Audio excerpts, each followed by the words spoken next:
If you're building with AI agents, you know the biggest challenge is trust, right? How do you build something powerful, but also make sure it stays on task and doesn't just go rogue? Well, a 2025 paper from Near Cone called Genetic Prompt Engineering plus Context Engineering gives a really solid answer, and we're going to break it down. This quote right here, it just nails the fundamental goal. We need to build agents that not only stay within really strict boundaries, but can also prove that they did. We're talking about a full, auditable trail. It's about leaving nothing to chance, moving from just hoping our prompts work to actually proving compliance. So how do we get there? The paper lays out this brilliant architecture that takes us from the chaos of unpredictable outputs and moves us toward real, structured control. It's all about defining a strict set of rules for the agent, rules that it literally cannot break. And at the absolute heart of this whole system is a concept called the context contract. Think of it like a very, very specific job description for the agent. It's a machine-readable agreement that spells out exactly what an agent is allowed to see and what it's allowed to do for any given task. Anything outside that contract, it's just off minutes. So let's look at what's inside. You've got allowed tools, which is just a simple allow list. If a tool isn't on this list, the agent can't touch it. Simple as that. Then there's data scopes, which basically puts blinders on the agent, fencing it into specific files or directories so it can't go snooping around. The output schema dictates the exact format for a valid response. And finally, you have denied actions, which is just a hard no for anything high risk. Together, these things build a nice, safe little sandbox for the agent to play in. Okay, so the contract locks down what the agent is allowed to do. But what about what's allowed to say? How do we enforce that its output isn't just permitted, but is also perfectly structured and valid every single time?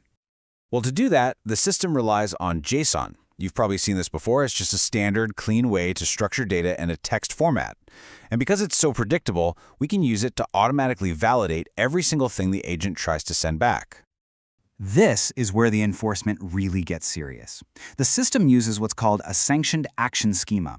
It's like a blueprint for what a valid output has to look like. It has required fields, it has data types, it has constraints. You can think of it like a really strict bouncer at a club. If the agent's output doesn't match the list perfectly, it is not getting in. And what's great is that this isn't some proprietary black box. All this validation is powered by a super well-established open standard from jasonschema.org. We put the link on screen if you want to dig in. It's a robust, widely used tool for this exact kind of thing. All right, theory is great, but let's see this in action. The paper gives a perfect case study, an agent designed to do one thing: summarize policy documents. It has a context contract that says it can read PDFs, and it must output a summary that follows a very specific schema. So what happens if the agent just gives back a nice, normal paragraph? It gets rejected instantly. It doesn't matter if the summary itself is brilliant. It violated the schema, so the action is blocked. No exceptions, no negotiation. But now, look at this. The agent tries again, but this time its output is a perfectly formatted JSON object that follows every single rule in the schema. And because it passes that validation check, boom, accepted. The output is sanctioned and allowed through. This is the only way the agent can actually get its job done.